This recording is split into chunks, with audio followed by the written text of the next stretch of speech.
Phoenix canariensis, Canary Island Date.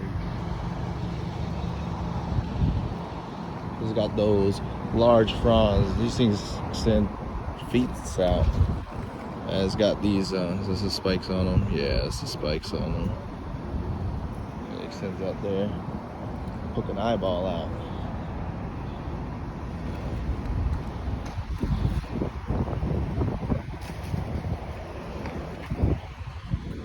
That's an original one. Those aren't the, that's a true bred. The ones in California sometimes aren't 100% breed, but this one you can tell by the trunk. So it's full breed.